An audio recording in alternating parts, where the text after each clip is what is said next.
Hey there. Tonight, as you settle into your warm bed, wrapped in soft blankets with central heating humming gently in the background, let me transport you back to 1845. The gas lamps of London are flickering as HMS Terror and HMS Erebus prepare to depart for the Arctic.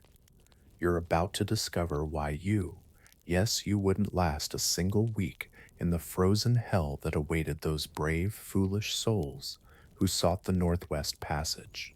Picture this: your fingers, the ones scrolling through your phone right now, would turn black with frostbite within hours. That midnight snack you're thinking about, replace it with leather boots boiled in melted snow. Your cozy bedroom, exchange it for a canvas tent at minus 50 degrees, where your breath freezes instantly and falls as ice crystals onto your face. I know what you're thinking. Surely it couldn't have been that bad. But here's the thing: of the 129 men who set sail on Franklin's expedition, not a single soul returned. Tonight, you'll walk in their frozen footsteps, feel the scurvy loosening your teeth, taste the desperation of eating candle wax for sustenance.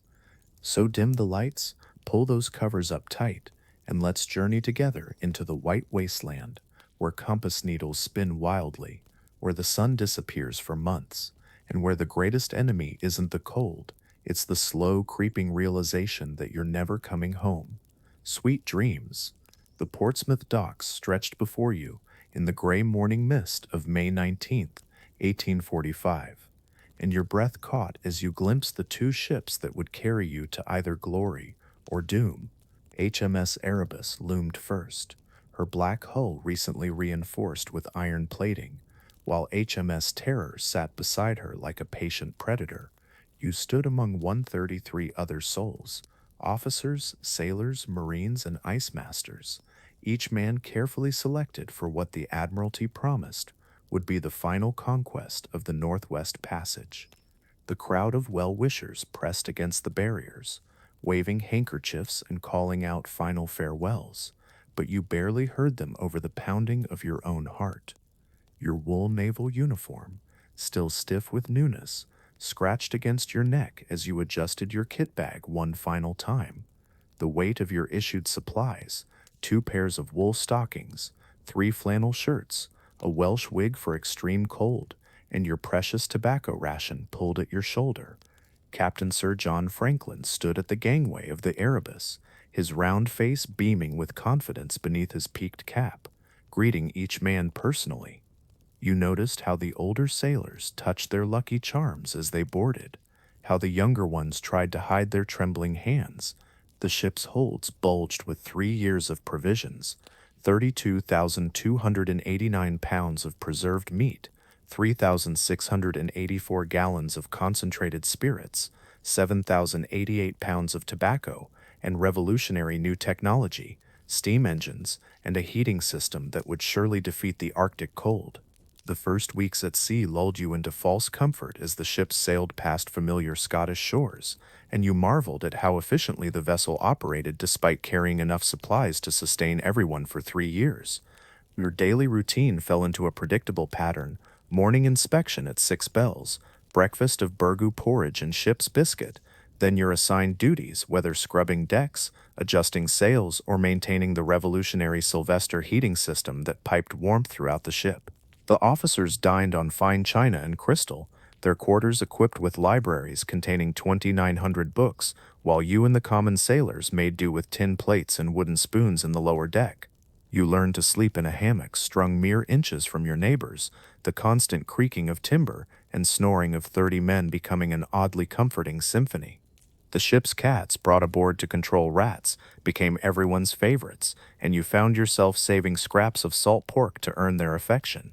During calm evenings, the crew gathered for entertainment, fiddle music, theatrical performances, and lessons in reading and writing for those who never had the chance. The steam engines proved their worth, pushing the ships through calm waters when the wind failed, though the coal consumption worried the engineers who calculated every ton against the distance yet to travel. You wrote letters home during quiet moments, knowing they would be sent back with the supply ship Barretto Jr. when it departed from Greenland. By late June, as you approached the Greenland coast, the first icebergs appeared like floating cathedrals of blue and white, and you couldn't help but stand transfixed at the rail despite the biting wind that cut through your wool peacoat.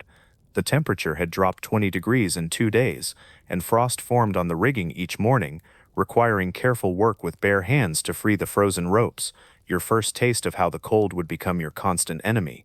The Barretto Jr. had taken your last letters home along with 5 men deemed unfit for Arctic service, and watching it disappear into the mist felt like watching your last connection to civilization dissolve. You noticed how conversations grew quieter as the landscape transformed from Scottish green to Greenlandic gray, how men stopped talking about what they'd do when they returned and started focusing only on the tasks at hand. The ships stopped at Disco Bay to take on fresh water and purchase sled dogs from the Inuit, though Franklin dismissed most of their advice about survival, confident in British naval superiority and modern technology. You watched the Inuit hunters with fascination, how they moved across ice with ease, how their sealskin clothing seemed to repel the cold that pierced through your regulation wool. The officers organized the crew into sledging parties, teaching you to haul supplies across ice, but the standard Navy boots slipped constantly, and your cotton-lined gloves became useless when wet. At night, the aurora borealis painted the sky in impossible greens and purples, beautiful and alien. The Baffin Bay crossing in July tested every man's resolve as the ships encountered their first serious pack ice, grinding and groaning against the hulls with sounds like thunder that jolted you from sleep. You learned to distinguish between the types of ice by their colors and sounds: young ice that bent like leather, pancake ice that clustered in circular formations, and the dreaded multi-year ice that could crush a ship like an eggshell. The ice master, James Reed, became the most important man aboard, standing watch 18 hours a day to guide the ships through leads, temporary channels of open water that could close without warning. Your duties expanded to include ice watch, standing 4-hour shifts in temperatures that made your eyes water and freeze shut if you blinked too long. The steam engines worked overtime, consuming coal at an alarming rate as they pushed through ice fields, and you joined the black gang in the engine room, shoveling coal until your back screamed and your hands bled through your mittens. During one terrifying moment, pressure ice suddenly rose against Terror's hull, lifting her partially out of the water while timbers shrieked in protest, and you saw fear flash across even the veteran sailors' faces. The perpetual daylight disoriented everyone's sleep patterns, and you found yourself eating breakfast at what should be midnight, your body unable to maintain any natural rhythm. Scurvy prevention became an obsession, daily lime juice rations mixed with rum, though the acidic taste made your damaged gums ache. August arrived with the promise of the brief Arctic summer, but Lancaster Sound greeted you with fog so thick you couldn't see the bow from the stern, and the temperature hovering just above freezing turned every surface into a skating rink of condensation and ice. The ships inched forward using sound signals between them, the hollow boom of the ship's bell echoing off unseen icebergs that could tear through the reinforced hulls like paper. You developed a persistent cough from the damp that penetrated everything. Your clothes never fully dried, your bedding felt perpetually clammy, and mold began growing on leather boots and belts despite constant attention. The diet had shifted to mainly preserved foods as fresh supplies dwindled: tinned meat that tasted of metal and chemicals, rock-hard biscuits that had to be soaked in water to eat without breaking teeth, and a mysterious substance called portable soup that looked like brown glue. Your gums began to bleed occasionally despite the lime juice rations, and you noticed other men secretly checking their teeth each morning, pressing them with their tongues to see if they'd loosened in the night. The officers maintained strict discipline, organizing educational lectures and mandatory exercise on deck, but you could see the strain in their eyes as they consulted their charts and realized how little progress the expedition had made. Wildlife appeared occasionally: seals, walruses, and the first polar bear that sent a thrill of terror through you when it approached the ship, standing on its hind legs to sniff the air. September brought the first true taste of Arctic winter as the temperature plummeted to -20, and you discovered that breathing through your nose caused ice crystals to form inside your nostrils, forcing you to breathe through cracked lips that split and bled constantly. The ships had entered Barrow Strait, following the path of earlier expeditions, but progress slowed to mere miles per day as ice conditions worsened, and the steam engines struggled against the thickening pack.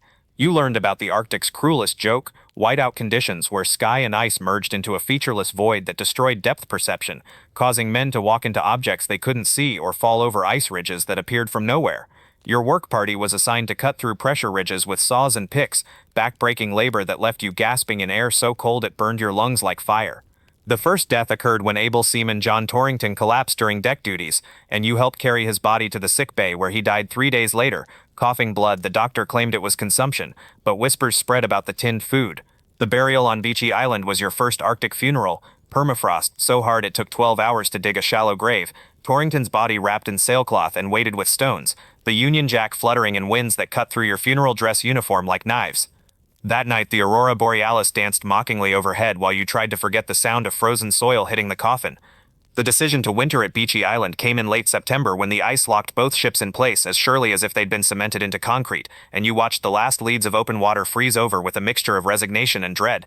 The crew worked frantically to prepare for the months of darkness ahead, canvas awnings stretched over the decks to create extra insulation, shore parties establishing supply depots on land, and the dismantling of the ship's heating systems for crucial repairs that should have been done in port. You joined the party assigned to build a magnetic observation hut on shore, hauling timber across ice that creaked ominously under your weight while trying to ignore how quickly your sweat froze into an icy shell inside your clothing. The second death came suddenly. John Hartnell, a petty officer you'd shared watch duties with, collapsed with the same symptoms as Torrington, and you couldn't shake the image of blood on white snow as he coughed his last. 3 days later, William Brain followed, and the pattern became undeniable. Rapid weight loss, difficulty breathing, and that distinctive blue tinge to the skin that the doctor couldn't explain. The graves on Beachy Island now numbered 3, each marked with a wooden headboard that you knew would be the only trace of these men's existence in this frozen wasteland. Morale plummeted as the perpetual twilight deepened toward the polar night, and you noticed men talking to themselves, staring at nothing, or obsessively counting their remaining possessions. October descended into permanent darkness, the sun making its final appearance as a sliver on the horizon before disappearing entirely, plunging you into a night that would last 4 months.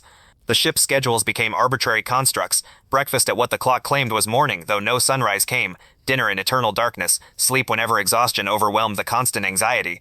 You discovered that darkness had weight, pressing down on your chest, making every breath feel like drowning in black syrup, and the only relief came from whale oil lamps that flickered like dying stars in the oppressive night. The temperature inside the ship barely rose above freezing despite the heating system running constantly, and ice formed on the inside of the hull, requiring daily chipping that left your hands numb and bleeding. Your hammock became a torture device as condensation from your breath froze on the canvas above you, dropping ice crystals onto your face throughout the night, making real sleep impossible. The tinned meat had developed a strange taste that no amount of pepper could mask, and you noticed your fingernails had stopped growing while your hair fell out in clumps when you removed your wool cap. Entertainment became mandatory as Franklin ordered theatrical performances, lectures, and reading sessions, but the forced cheerfulness felt like wearing a mask made of ice, brittle and ready to shatter. You participated in a production of The Rivals, playing a servant in borrowed clothes that smelled of death and fear sweat, performing for an audience of hollow-eyed men. November brought temperatures of -40, cold so intense that exposed skin froze in seconds, and you learned to recognize the distinctive smell of flesh beginning to freeze, sharp and metallic like copper pennies. The daily routine of checking extremities for frostbite revealed horror, toes that had turned black without warning, fingers that bent at wrong angles because the joints had frozen solid, and one man who didn't realize his ear had frozen and snapped off until he found it in his hood. You developed a system with your messmates, checking each other's faces for the white patches that signaled frostbite, rubbing sensation back into numb flesh until the victim screamed from the burning pain of returning circulation. The ship's cats had begun dying, found frozen solid in corners where they'd sought warmth, and you helped throw their small bodies overboard into the darkness where they disappeared without even a splash. Water had to be melted from ice, a process that consumed precious coal, and you learned to treasure your daily ration of lukewarm tea that provided the only internal warmth in a world of endless cold. The magnetic observations continued despite the conditions, requiring someone to venture to the shore hut every 4 hours to record readings, a journey of 200 yards that might as well have been 200 miles.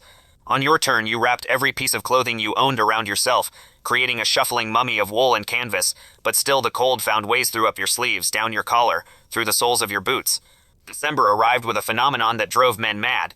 The ice began to sing, a chorus of groans, shrieks, and explosive cracks as pressure built and released throughout the pack, creating a symphony that prevented sleep and sent some sailors into fits of screaming. You stuffed oakum in your ears, but the vibrations traveled through the ship's timber into your bones, a constant reminder that millions of tons of ice surrounded you, waiting to crush the ships like insects. The doctor had begun acting strangely, measuring skulls and recording the dimensions in a private journal, muttering about Arctic madness and the effects of magnetism on the human brain. Your own mind played tricks in the darkness, shadows that moved without lamplight, voices calling your name from empty corners, and the persistent feeling that something massive was breathing just outside the hull. Christmas preparations provided temporary distraction as the officers distributed extra rations of rum and organized a feast using the last of the good preserved foods, but the celebration felt like dancing at a funeral. You carved a chess set from a spare block of wood with your knife, the activity keeping your hands busy and your mind focused on something other than the clicking of your loose teeth. 3 more men had developed a mysterious illness, their gums turning black and old wounds reopening as if their bodies had forgotten how to heal. The ship's surgeon, Dr. Stanley, prescribed increased lime juice rations, but you noticed he himself had stopped drinking it, claiming it hurt his stomach. January 1846 crawled into existence with no fanfare except the arbitrary changing of the calendar, and you realized you'd lost track of how many days had passed in the endless polar night. The ice pressure had increased dramatically, lifting Terror 6 feet out of her normal position and causing her timbers to shriek constantly like a living thing in pain. You were assigned to the emergency watch, ready to abandon ship at a moment's notice if the hull began to crack, sleeping fully dressed with your meager possessions in a canvas bag beside your hammock. The tinned meat had become increasingly suspicious, green discoloration around the edges, a chemical smell that made your damaged stomach rebel, and several cans that hissed when opened, releasing gas that made men vomit. Your body had begun to betray you in new ways. Old scars that had been healed for years, split open and bled. Your joints ached constantly as if filled with ground glass, and you found yourself forgetting simple things like your mother's name, or what trees looked like. The officers maintained their separate mess, dining on the last of the wine and preserved fruits, while the crew made do with weevil-infested biscuits, soaked in water that tasted of rust and decay. A fight broke out over a perceived slight during card games, resulting in 2 men beating each other bloody before being separated, their blood freezing on the deck in crimson crystals that no one bothered to clean.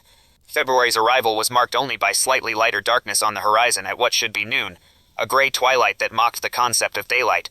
You'd developed a peculiar relationship with hunger, no longer feeling it as pain but as a hollow companion that whispered constantly about the leather of your boots, how they might taste boiled with a little salt. The ship's rats had become bold, no longer fearing humans as they sensed weakness, and you'd seen men trading tobacco rations for the privilege of hunting them for fresh meat. Your messmate Thomas had begun talking to his dead mother during the night watches, carrying on full conversations with empty air, and you found yourself envying his madness as an escape from reality. The temperature reached -50, cold so profound that mercury froze in the thermometers, and breathing outside required covering your mouth with multiple scarves that quickly became rigid with frozen breath. You discovered that tears froze before they could fall, creating painful ice crystals on your eyelashes, so you learned not to cry no matter how much you wanted to. The magnetic observations had recorded something disturbing. The compass needles had begun spinning wildly at certain times, pointing to nothing, as if the Earth itself had become confused. During your watch, you saw lights in the ice that couldn't be explained, blue and green glows deep within the pack, moving like living things, though when you reported it, the officers said it was just pressure creating phosphorescence. March pretended to be spring with the sun making its first full appearance in 4 months, but the celebration died quickly when you realized the ice showed no signs of releasing the ships. The sunlight revealed the true horror of your situation. Both vessels were trapped in a frozen mountain range of pressure ridges that extended to the horizon in every direction, blue-white death as far as eyes could see. The return of daylight also revealed what darkness had hidden, how skeletal everyone had become, skin hanging loose on bones, eyes sunk so deep they looked like skulls with a thin covering of flesh. You participated in the first hunting expedition, man-hauling sledges across the ice in search of seals or any wildlife, but after 12 hours of dragging 200 pounds across ridges that required climbing with ropes and axes, you'd covered less than 2 miles. The physical examination ordered by Franklin revealed that over half the crew showed advanced signs of scurvy, mysterious sores that wouldn't heal, and teeth so loose they could be pulled out by hand. You watched a man named Roberts pull 3 of his own teeth during dinner, placing them carefully beside his plate as if they were coins he was saving. The ice had begun its spring movement, grinding and colliding with sounds like artillery fire, and twice you were thrown from your hammock when the ship suddenly lurched from pressure changes. Your dreams when sleep finally came were all of green England fields and trees and warm rain that didn't freeze before it touched your skin. April brought a cruel joke of warming to -20, which felt almost tropical after the deep winter, but also brought new horrors as the temperature fluctuations caused the ice to become unpredictable. You witnessed your first death from the ice itself, when a sailor fell through a suddenly opened lead, the water so cold that he couldn't even scream before his body seized and he sank like a stone, leaving only a rapidly freezing hole. The burial was impossible, no way to retrieve the body, so the chaplain said words over the empty water while everyone tried not to think about their colleague frozen beneath their feet.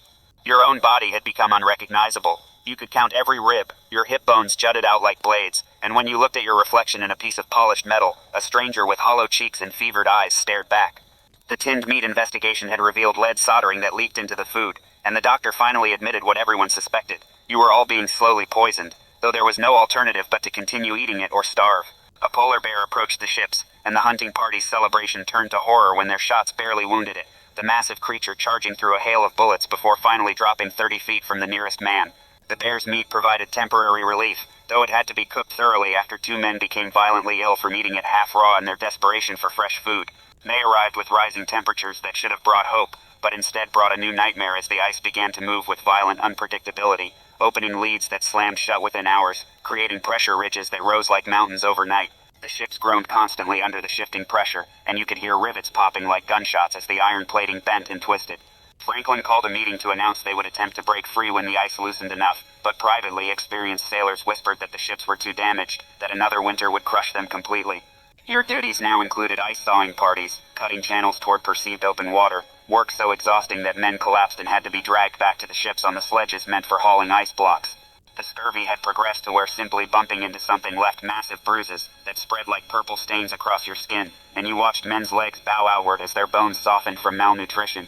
3 more deaths occurred in quick succession, not from the mysterious illness, but from accidents caused by weakness, a fall from the rigging, a sledge that tipped and crushed its hauler, and one man who simply sat down on the ice during work and refused to get up, freezing solid in place. The polar bears had become a constant threat, drawn by the smell of death and weakness, circling the ships at night like white ghosts, their eyes reflecting the lamplight like demons.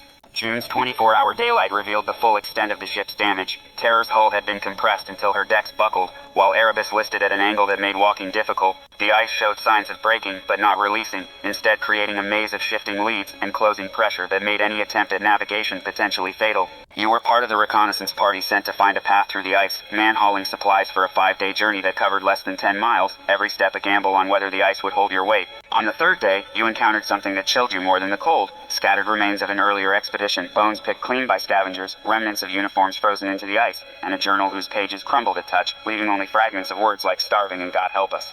The return journey became a nightmare when a lead opened directly through your planned route, forcing a detour that added 2 days to an already exhausted party, 2 men having to be pulled on the sledge because they could no longer walk. Back at the ships, you learned that Franklin had been experiencing chest pains, though he refused to rest, spending hours staring at charts and calculating positions that everyone knew were meaningless if the ice didn't release them. The meat stores were nearly exhausted, reduced to a few dozen tins that everyone knew were poisoned but had no choice but to consume. Each meal, a game of Russian roulette with lead contamination. July brought the crisis everyone had been dreading. Franklin collapsed during a command meeting, his face purple as he clutched his chest, and within 3 hours the expedition's leader was dead. You stood with the entire crew as his body, sewn into sailcloth with chain weights, was lowered through a hole cut in the ice, the Union Jack draped over the spot where he disappeared into the black water below. Captain Crozier took command, immediately ordering an inventory that revealed the truth. Less than 6 months of food remained, most of it contaminated, the coal nearly exhausted, and both ships too damaged to survive another winter's ice pressure.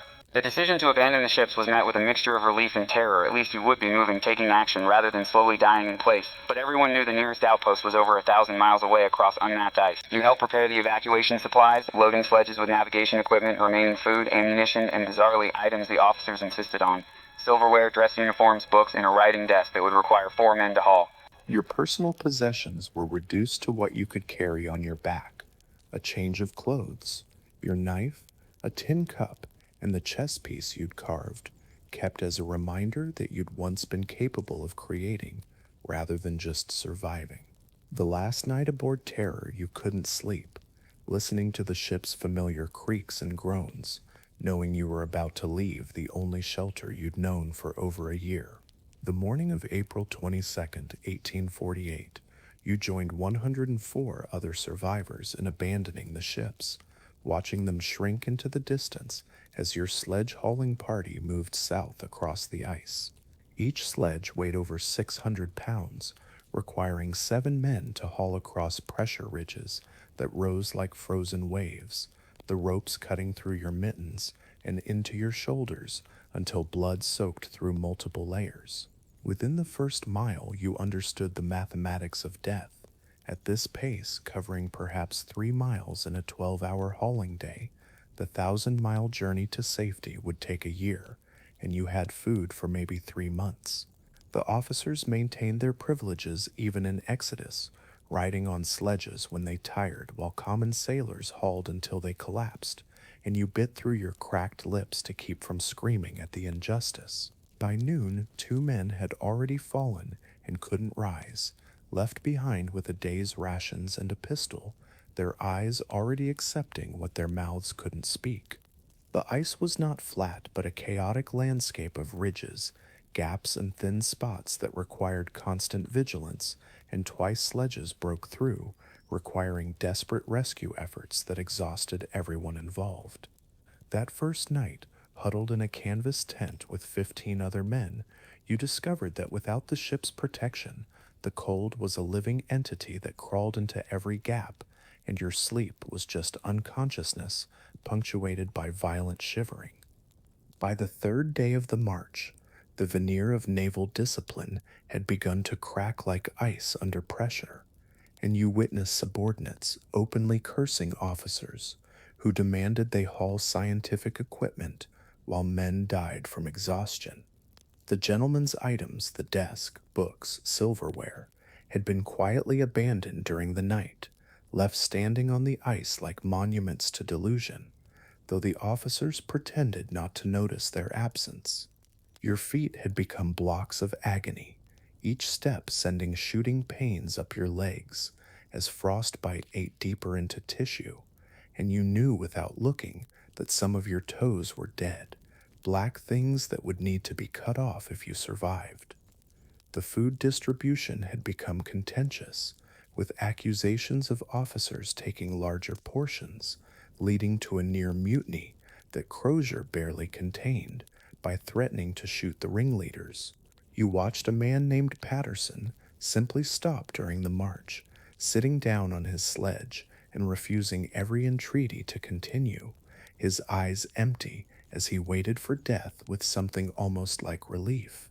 That night, the aurora borealis returned, dancing green and purple across the sky, and someone laughed a horrible broken sound, saying the lights were the souls of the dead men mocking the living. The next morning, 5 men couldn't be roused from their sleeping bags, frozen solid in the night, and you helped stack their bodies on a sledge that would be hauled until the extra weight became unbearable. A week into the march, the first cases of cannibalism began, though everyone pretended not to notice when corpses were found with knife marks on the meatiest parts. You'd reached a point where moral judgments had become luxury items as unaffordable as the abandoned silverware, and when someone offered you a strip of seal meat that looked suspiciously fresh despite no seals being hunted, you ate it without questions. The sledge teams had reorganized around the strongest remaining men, abandoning the weak in a practical triage that no one discussed but everyone understood. Your own team had dwindled from 7 to 4, barely able to move your sledge more than a few hundred yards before resting, progress measured in feet rather than miles.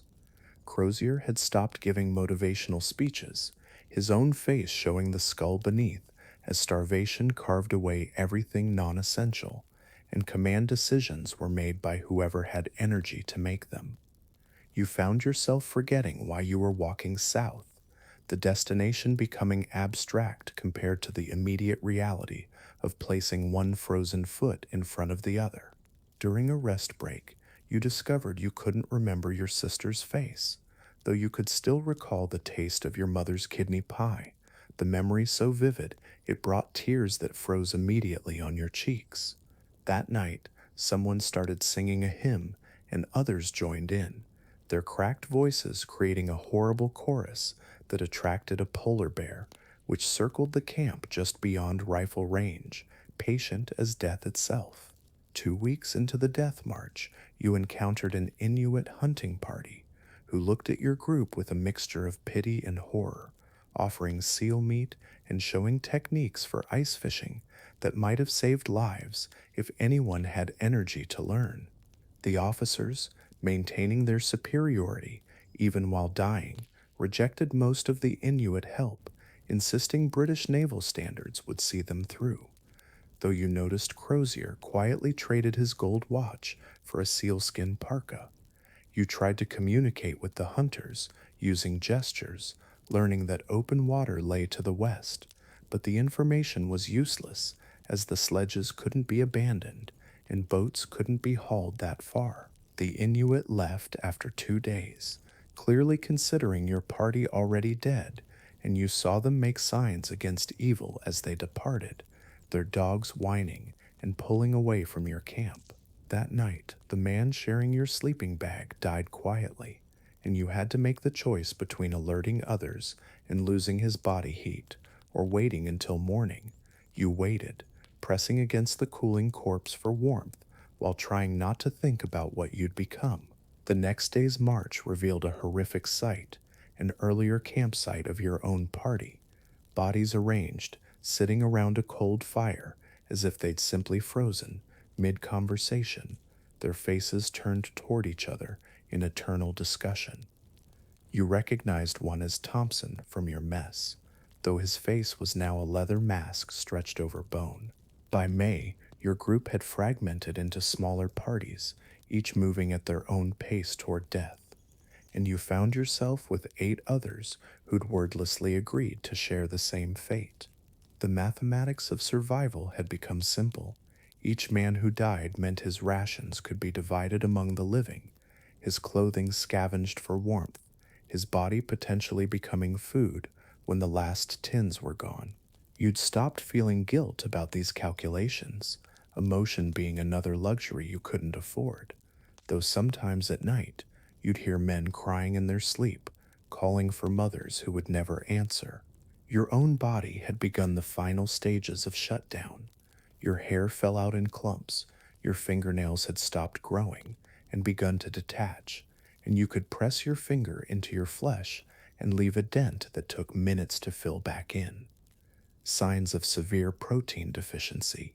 The doctor had called it before he died, screaming about demons in the ice. The decision to make for the back river was Crozier's last command before he disappeared one night, either wandering off to die alone or taken by the 2 men who'd been eyeing his fur parka. No one asked which. You continued south more from momentum than hope, each day blending into the next in a haze of white ice, gray sky, and the black spots that danced in your vision from malnutrition. Sometimes you caught yourself talking to the dead men you'd left behind, having full conversations about home, until someone would shake you back to reality.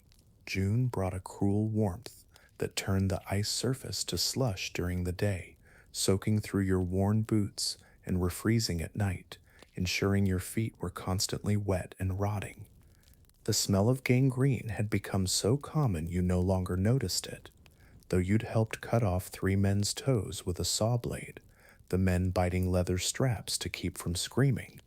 Your party had found one of the expedition's boats, cached earlier with supplies, but the discovery brought more despair than joy.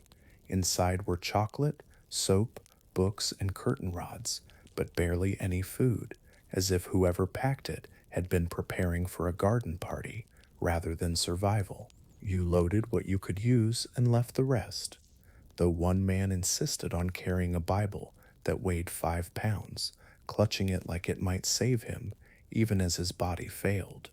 The wildlife had returned with summer seals that watched from breathing holes, birds that circled overhead, but you lacked the energy to hunt, barely able to lift a rifle, let alone aim it. A fight broke out over the last tin of meat, 2 men stabbing each other with knives until both collapsed, bleeding into the slush, and the rest of you simply stepped over them and continued walking. That night, you made camp on what you thought was solid ice, but woke to find the floe had broken apart, leaving your party on a drifting island, maybe 50 feet across, the open water too far to jump, too cold to swim. The ice floe drifted for 2 days before grinding against the main pack, allowing escape, but costing 2 more men who died from exposure during the wait. You were down to 5 survivors from your group, though survivor seemed too strong a word for the shambling corpses you'd all become. The hallucinations had become constant, ships on the horizon that vanished when you looked directly at them, voices of rescue parties that turned out to be wind, and worst of all, visions of tables laden with food that tortured you with their vivid detail. One man, Davis, had begun eating leather boots, belts, anything that could be chewed, his jaw working constantly like a cow's cud, and you found yourself envious of his madness that at least gave him the illusion of eating. You'd reached the mouth of Back River, but found it choked with ice, impassable by boat, even if you'd had strength to row. The open water you'd dreamed of for months revealing itself as another cruel joke.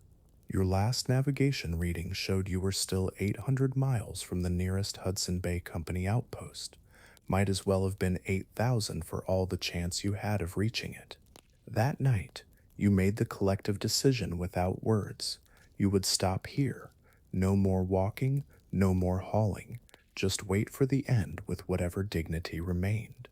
You built a final camp with the boat turned upside down for shelter, arranged your few possessions neatly as if it mattered, and prepared for the long sleep. July's warmth brought flies, clouds of them drawn to your dying bodies, laying eggs in open sores that hatched into maggots you were too weak to remove.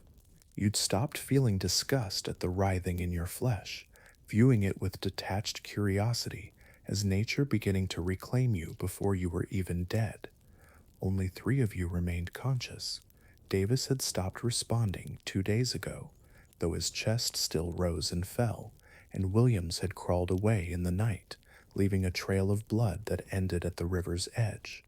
You and Roberts, the last two capable of speech, had long conversations about food, describing meals in pornographic detail: roast beef with Yorkshire pudding, plum cake with custard, fresh bread, so detailed you could smell it. These food fantasies were your only remaining pleasure, more real than the surrounding ice and rock, and you'd spend hours perfecting the mental image of a single dish. A group of caribou passed within 100 yards, close enough to see their breath, but neither of you even reached for the rifles that lay beside you, knowing you lacked the strength to lift them, let alone shoot. You'd begun the expedition weighing 160 pounds. You estimated you now weighed perhaps 80, your body having consumed itself from the inside out. The strangest part was how peaceful you felt. All fear burned away with the last of your body fat, leaving only a calm acceptance that would have horrified the person who'd boarded Terror 2 years ago. August arrived, though you'd lost the ability to track dates, knowing the month only by the angle of sun that seemed to mock your dying, with its warmth you could no longer feel. Roberts had stopped talking yesterday, or was it last week?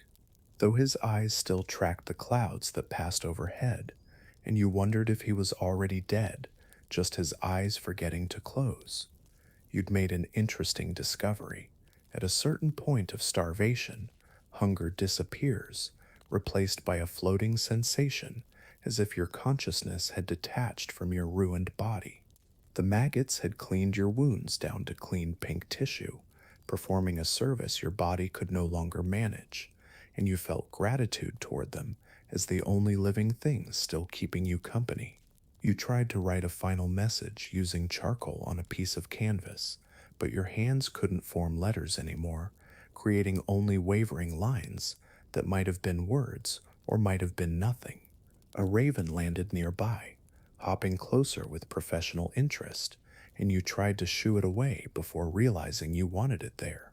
At least something would benefit from your death, your body becoming part of the Arctic food chain. The expedition's goal of finding the Northwest Passage seemed hilariously absurd now. Men dying for lines on maps that meant nothing to the ice, the wind, the patient ravens. You found yourself apologizing to your body for what you'd put it through, this faithful machine that had carried you so far before finally breaking down. Your vision had narrowed to a tunnel, the edges dark and growing darker, though you could still see the endless Arctic sky through that shrinking window. Time had become elastic. Minutes felt like hours, hours like seconds. Your heartbeat so slow you sometimes forgot to breathe until your body reminded you with a gasping reflex. Roberts was definitely dead now, his face turned toward you with an expression of surprise, as if death had told him a joke he hadn't expected. You felt envious of his completion while you lingered in this borderland, neither fully alive nor properly dead, suspended like the expedition itself between ambition and annihilation. The ravens had multiplied, a dozen now waiting with patient professionalism, and you admired their practical approach to your situation. No sentiment, just survival. Your thoughts had become disconnected fragments, your mother's hands kneading bread dough, the sound of church bells in Portsmouth, the way ice sang when it moved, all jumbled together without sequence or meaning. You tried to remember why you'd joined the expedition, but couldn't find the beginning of that thread, your past life feeling like something you'd read about rather than lived. A fox appeared, beautiful in its summer coat, sniffing at Roberts before looking at you with intelligent eyes that seemed to ask, "Are you done with this body?" You wanted to nod but couldn't remember how. September crept in with the first new snow, gentle flakes landing on your face where you couldn't feel them, accumulating in the hollows of your eyes. You'd become a geographic feature, no different from the rocks around you, something for the snow to drift against. Your body had stopped sending pain signals, even stopped shivering, reaching that final stage where it gives up trying to save itself. You watched with detached interest as frost formed on your eyelashes, creating tiny prisms that split the weak sunlight into rainbows, beauty you'd never noticed when you had strength to appreciate it. The ravens had given up waiting and begun their work on Roberts, professional and efficient, and you felt grateful they'd have practice before getting to you. Memory had become unreliable. Sometimes you were back on Terror's deck, sometimes in your childhood home, sometimes nowhere at all, just floating in white emptiness. You tried to speak, to leave some final word, but your throat only produced a whistle like wind through a broken window. The fox returned daily, sitting just out of reach like a friend keeping vigil, and you developed a relationship of sorts, blinking slowly at each other in mutual recognition of ending.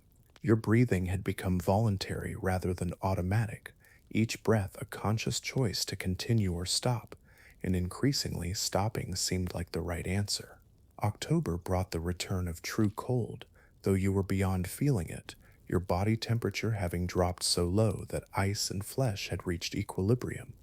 You existed in a space between heartbeats, each one so far apart, you forgot you were waiting for the next one until it surprised you by arriving. The aurora borealis returned, painting the sky in colors that seemed to pulse with your failing vision, and you wondered if this was what angels looked like to the dying. Your thoughts had reduced to single words: cold, light, end, home, mother, sorry, each word floating independently without connection to the others, like ice flows on a black sea. The fox had stopped coming, nothing left to wait for, but the ravens remained, patient professionals who knew their business.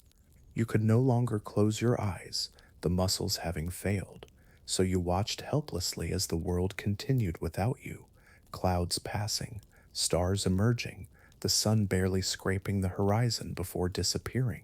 Sometimes you forgot you were dying and tried to get up, your brain sending signals your body couldn't receive, creating a phantom sensation of movement while you remained perfectly still. The strangest realization was that you'd already died in every way that mattered. Your personality, memories, dreams, fears, all gone, leaving only this biological machine running down like a clock no one had wound. November descended with the polar night, darkness reclaiming the world, though the distinction between eyes open and closed had lost meaning when you couldn't do either. You'd become a consciousness trapped in failed meat, aware but unable to act, think but not move, exist but not live. The last heartbeat had been when, hours, days, time had collapsed into a single eternal moment of not quite death. You felt the ice crystals forming in your blood, expanding, rupturing cells in a cascade of microscopic violence that you observed with scientific detachment. The expedition's boats, sledges, and scattered supplies had become monuments to hubris, gradually being buried under snow that would hide them for decades. Your final thought, if it could be called thinking, was wonder that humans had believed they could conquer this place that existed outside life's parameters. The Arctic hadn't killed you through malice, but through indifference, the way winter kills flowers. Not personally, just thoroughly. You sensed rather than saw other presences in the darkness, the accumulated dead of all failed expeditions, a brotherhood of the frozen waiting for spring that would never come. Your last sensation was of expanding consciousness spreading out across the ice, becoming part of the landscape that had claimed you, your atoms preparing to rejoin the eternal cycle of freeze and thaw. The Northwest Passage remained unconquered, defended not by ice, but by the limits of human flesh. December brought no change you could perceive, though somewhere your frozen form was being sculpted by wind into something geological rather than biological. If consciousness remained, it was dispersed now, scattered across the ice field, like radio signals bouncing between frozen water molecules. The expedition existed only in its debris field, buttons that would outlast the bones they'd adorned, leather boots that caribou would gnaw for salt, metal instruments that would confuse future archaeologists with their presence so far from anything human. Your body had become a seed of possibility, nutrients locked in ice, waiting decades for the brief summer when bacteria could work, returning your elements to the food chain that had been interrupted by your ambitious journey. The HMS Terror and Erebus sat in their ice tombs, gradually being crushed and scattered, their advanced technology meaningless against patient pressure and time. Franklin's dream of glory had become a cautionary tale written in frozen flesh across hundreds of miles of ice, each body a punctuation mark in a sentence about humanity's limits. The Inuit would find some of you, shake their heads at the folly of men who brought curtain rods instead of seal hunting knowledge, who trusted tinned poison over traditional wisdom. The ravens had long since finished their work, flying south with pieces of you incorporated into their cells, the only successful transportation of expedition members back toward civilization. January existed beyond your perception, though somewhere scientists in London were still debating rescue missions for men who'd been dead for months. Your molecules had begun their journey, calcium from your bones leaching into meltwater that would eventually reach the sea, carbon from your tissues taken up by Arctic willows that grew in the brief summers. The terror of dying had been replaced by the strange peace of becoming soil, becoming food, becoming part of the landscape that killed you. Other expeditions would come, better equipped but equally doomed, adding their bones to yours in a monument to human ambition that the Arctic would slowly digest. The compass variations you'd so carefully recorded would be found useless, the magnetic North Pole having shifted, making even your scientific contributions obsolete. Your personal effects, the chess piece, letters never sent, a locket with a photograph, would be scattered by animals and weather, each item a mystery for future finders. The lead poisoning from the tinned food would be discovered a century later, scientists testing your bones and finding the answer to the expedition's strange behavior and rapid decline. The ships would sink and be preserved in cold water, time capsules waiting for technology capable of finding them. Your story would become mythology, transformed from sordid death to noble sacrifice. Though you knew the truth, there was nothing noble about maggots and cannibalism, just survival instinct fighting against inevitable mathematics. February marked another month in your geological existence, your remains now inseparable from the landscape, except to trained eyes that might notice a boot sole frozen in ice, or the gleam of brass buttons in summer melt. The foxes had cached some of your bones for lean times, creating little depositories of calcium across their territory, each fragment a testament to nature's efficiency. Your expedition mates were scattered across King William Island like seeds that would never grow, each body a point on a map of suffering that stretched from the ships to the mainland. The clothing that had failed to protect you in life now served as nesting material for Arctic birds. Wool fibers woven into structures that would actually preserve life instead of failing to. The tins of meat, those vessels of slow poison, lay scattered and rusting, their lid solder leaching into soil that would remain contaminated for centuries. In England, your family had begun the transition from hope to acceptance, though they'd never know your actual fate, imagining heroic death rather than the gradual dissolution you experienced. The Admiralty would send search parties that would find only fragments, a telescope, a medicine chest, bodies arranged in ways that suggested stories too horrible to report accurately. Your death had become data, latitude and longitude, date estimated by clothing wear, cause listed as exposure, though scurvy, starvation, and lead poisoning had done most of the work. March winds had polished any exposed bones to ivory smoothness, nature's way of creating art from tragedy. The permafrost had claimed some bodies whole, preserving them so perfectly that future discoverers would see the expression at the moment of death, while others had been scattered so thoroughly that reassembly would be impossible. Your journey from Portsmouth had covered thousands of miles to end in a space smaller than your childhood bedroom, the grand adventure compressed to a few square yards of Arctic desert. The sledge routes you'd carved with such effort had been erased by a single winter's snow, though the discarded equipment would remain for decades, too heavy for animals to move, too metal for weather to quickly dissolve. In the brief summer, flowers would bloom around your remains, Arctic poppies and purple saxifrage, beauty that you'd been too desperate to notice while alive.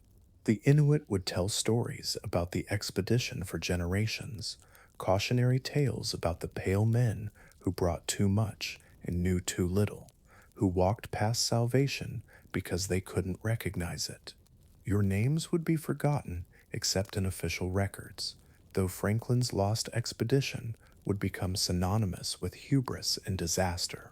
The Northwest Passage you died seeking would eventually be navigated, but only with technology you couldn't have imagined, making your sacrifice meaningless except as a marker of what not to do.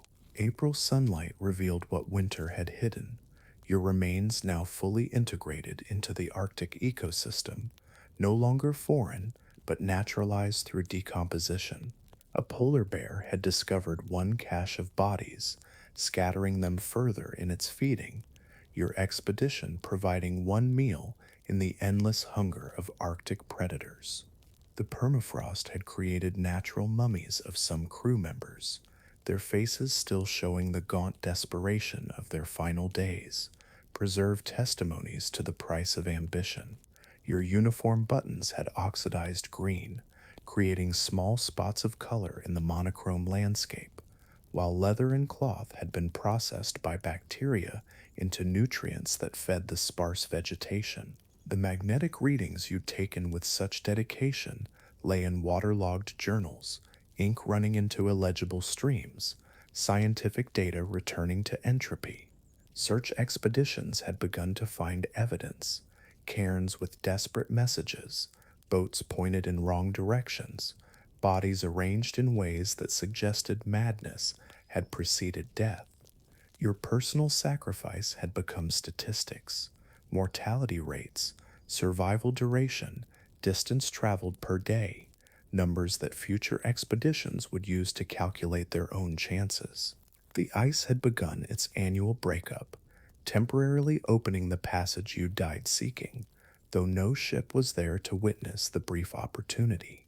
Your bones would migrate with the ice, some carried out to sea, others ground to powder between pressure ridges. May marked 3 years since the expedition's departure, though in the Arctic your remains had aged centuries, freeze-thaw cycles accelerating decomposition in ways that created archaeological puzzles. Some bodies had been deliberately arranged, seated in boats, facing south toward home, or positioned with possessions that suggested ritual rather than random death. The mystery of these arrangements would torment historians, Were they signs of madness, attempts at dignity, or messages never to be decoded? Your own end position had been lost to scavengers and weather, individual identity erased in favor of collective tragedy. The supplies scattered around death sites told stories of priorities gone wrong. Silver forks beside starved bodies, books carried while food was abandoned, dress uniforms worn while feet froze. The lead from tinned food had leached into bones, creating a toxic archaeological record that would reveal the expedition's poisoning decades before anyone understood it. Wildlife paths now incorporated your death sites as landmarks, caribou migrations flowing around boat remains, fox dens established in shelter of overturned sledges. The Arctic had digested your invasion and incorporated it into its patterns, your disaster becoming part of its seasonal rhythms. In London, memorial services were being planned for heroes assumed dead, your suffering transformed into noble sacrifice for public consumption. June's brief warmth accelerated decomposition, where bodies lay exposed, while permafrost preserved others in grotesque tableaus of final moments. Your expedition had created a museum of death across King William Island, each site a diorama of different survival strategies that all failed. The boats had been modified into sledges, then abandoned when even that became too much, their contents revealing the gradual abandonment of civilization. First the books went, then the instruments, finally the clothing, as men chose between warmth and mobility. Scurvy had left its signature in bones that broke from minor stress, teeth scattered like seeds where they'd fallen from loosening gums, skeletal remains showing the characteristic bowing of severe vitamin deficiency. The Inuit had found and repurposed some metal tools, practical use from imperial waste, though they avoided the bodies themselves, considering them cursed. Your personal effects had traveled far from your body, a button found by a bird for its nest, a boot gnawed by wolves miles away, your identity scattered across the tundra. The expedition's failure had become a turning point in Arctic exploration, teaching through negative example what future explorers would need to survive. The pride that brought 2 ships and 129 men to their doom would be replaced by humility and learning from indigenous knowledge. July revealed the full extent of the expedition's dissolution, bodies and equipment scattered across hundreds of square miles, like debris from an explosion of ambition. Your particular remains had ceased to be individual, merged into the collective identity of Franklin expedition member, personal history erased except for what objects might suggest. The summer had brought researchers who carefully mapped death sites, creating charts of disaster that showed the expedition's final desperate wandering, circles and backtracks revealing when navigation failed, and men simply walked until they couldn't. The bones showed cut marks that told the darkest part of the story, survival cannibalism that the Victorian public would refuse to believe, though the evidence was carved clearly in femurs and ribs. Your clothing had mostly rotted away except for metal fastenings and rubber waterproofs that would persist for decades, anachronistic materials in an ancient landscape. The ships, still locked in ice but gradually being crushed, had become time capsules of denial, libraries and fine china in a place that demanded only warmth and food. Wildlife had incorporated the death sites into their seasonal rounds, knowing that even old bones might yield marrow, that leather could supplement diet, that metal could mark territory. The passage you'd sought had been open this year, briefly, but no one was there to claim the victory. August brought the anniversary of your death, unmarked except by the subtle changes in bone weathering that forensic scientists would later use to date the stages of the expedition's collapse. Your ribs had separated and scattered, each one a calcium archive of your life. Childhood nutrition, naval diet, and final starvation, all written in bone density. The expedition's boats had become landmarks with names like Boat Place in Inuktitut, permanent fixtures in a landscape that seemed permanent but actually flowed like slow water. The recovered documents, those that survived, revealed the expedition's gradual descent from confidence to desperation, handwriting deteriorating from neat naval script to shaky scrawls, final entries often just numbers, temperatures, distances, number of dead. Your story had begun to shift from history to legend, facts blurring into myth as survivor tales, though there were no survivors, began to circulate, each telling adding embellishments until the truth became unknowable. The metal from the expedition, brass, copper, iron, had become treasure for the Inuit, repurposed into useful tools, your defeat becoming their gain. Some bodies had been buried by their comrades with touching care, stones arranged in patterns, possessions carefully placed, while others lay where they fell, the difference revealing when social structure finally collapsed. September winds had begun the annual burial process, snow filling in the hollows where bodies lay, creating gentle mounds that would persist through winter. Your expedition had become a garden of the dead, each mound marking where ambition met reality, where Victorian confidence dissolved into Arctic truth. The psychological effects of the lead poisoning were now evident in the bizarre decisions recorded in scattered remains. A man who'd carried a desk leg for miles, another who'd died clutching curtain rods.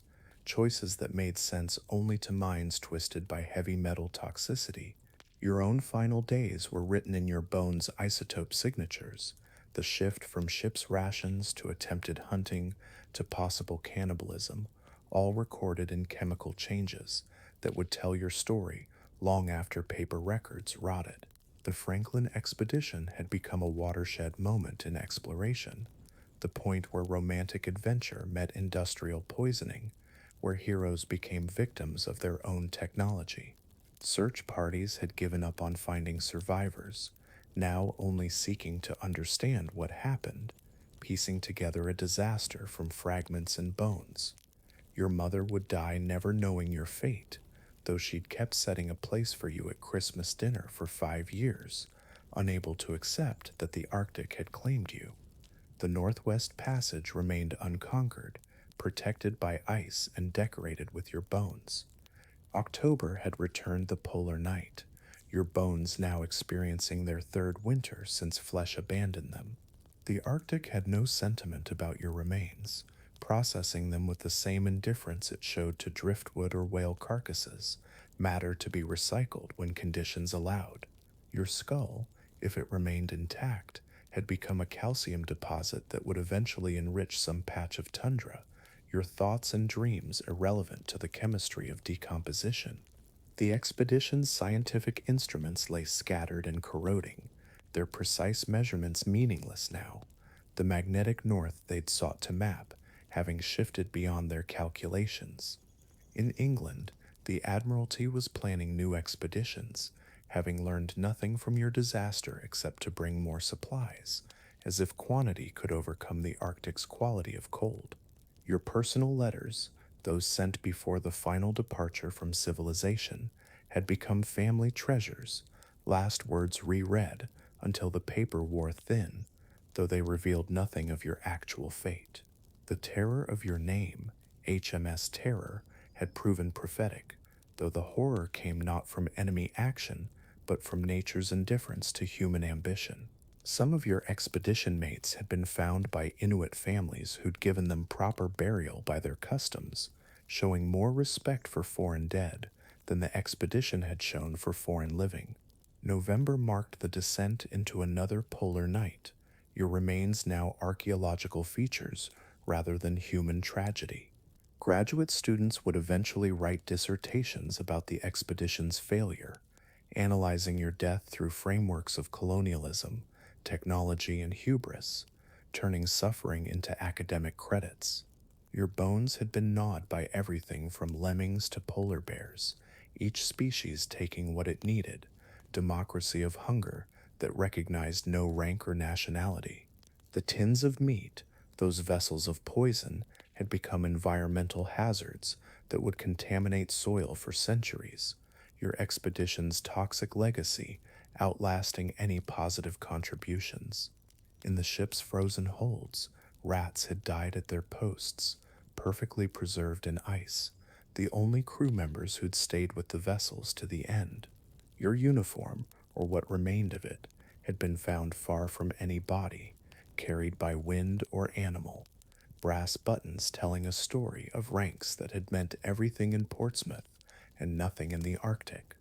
The expedition's dogs, purchased in Greenland and expected to pull sledges, had been eaten early when their foreign handlers couldn't make them work. Another example of dismissing indigenous expertise. Your death had contributed to the growing understanding that the Arctic couldn't be conquered, only survived, and survival required abandoning everything the British Empire thought it knew about dominance. December brought the full weight of polar night, your bones now indistinguishable from the landscape except to trained eyes. The expedition had created an archaeological site stretching across hundreds of miles, a museum of failure that would take decades to fully catalog. Your personal identity had been erased, becoming simply one of Franklin's men, though DNA analysis would eventually reconnect some bones to family names, returning identity long after it mattered. The psychological impact of the expedition's loss had changed Arctic exploration forever. Future expeditions would be smaller, humbler, more willing to learn from the people who actually lived in the frozen north.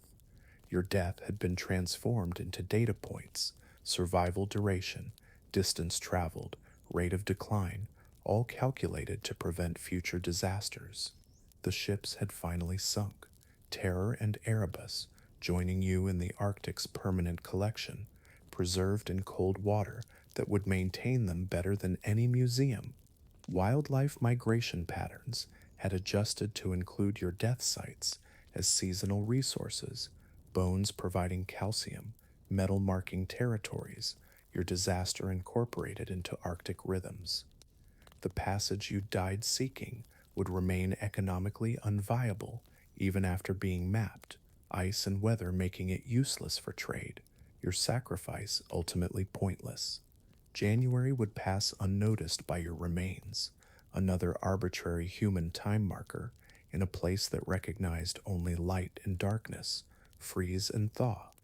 Your atoms had begun their dispersal, carbon into atmosphere, calcium into water, iron into soil, the expedition spreading across the globe in molecular fragments. The historical record had solidified into accepted narrative.